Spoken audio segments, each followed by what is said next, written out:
adiga madaxweynahanad maanta dhaliilaysa Muuse Biixi Cabdi ummadda hor keenay u kaambeyn garay u ololeeyay ummadana u sheegay in uu yahay mujaahid dalka u soo halgamay Cabdiraxmaan Cirana ku tilmaamay jileec inuu yahay adiga Cali Guray ahaan waqtiga siyaasadda Soomaaliland isbedelayso maxaa mowqifkaaga siyaasiga beddelay haddii doorashada maxay soo horeyn lahayd madaxweynahaasina Muuse Biixi ba muu noqdeen Cabdiraxmaan Cirana noqon lahaa marka waxaan islahaa Jaaniska ka faa'iideyso ila bixinaa iska tago 20 sanadoodna siyaasi ahayo siyaasadda Soomaaliland aan waxba u dhinayn 40 sanadood waay aragnimo uu leeyahay Muuse Biixi 40 ka sanadood 1000 muu baran 1000 diinan la furay ayay warwarka ugu badan dadka ka qabaan bal halkay iska qabanayaan doorashana hala galo khilaafkana ha laga baxo ururna waan furay qorban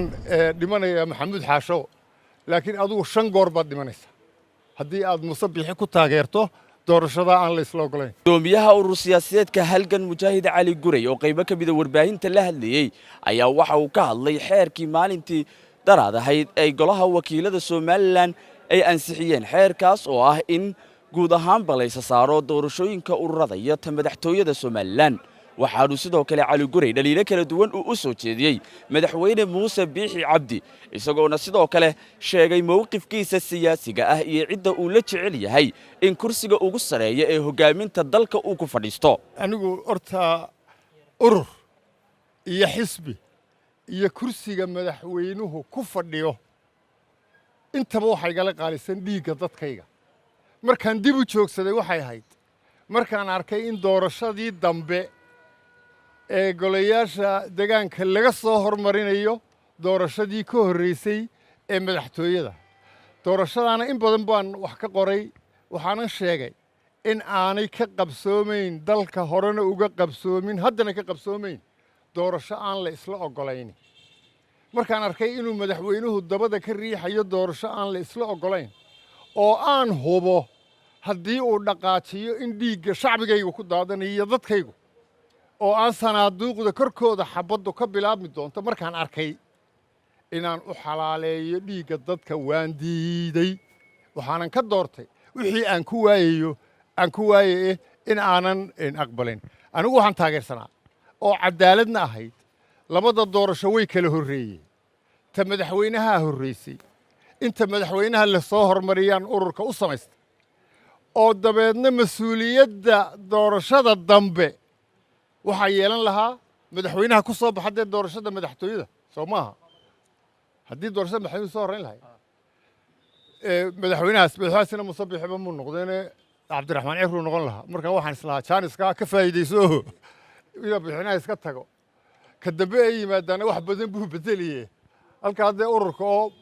doorashada madaxtooyada waan bareero waxaan raacsanaa Cabdiraxmaan hadda se ganacsatadan waratu waa ninka uga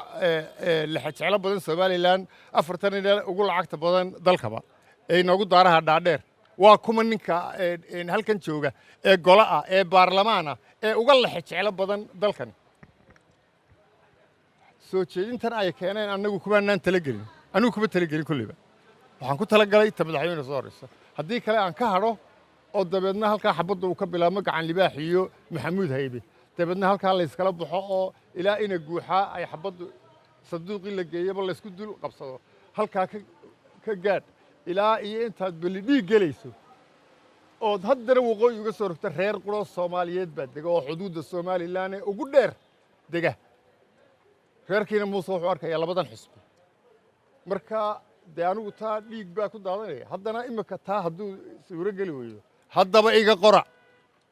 ka dhici maysa Soomaaliland doorasho aan la isla ogolayn ragga kale oo dhan waan ka siisanaya laakiin ninka Maxamuud Xaashi la yiraahdo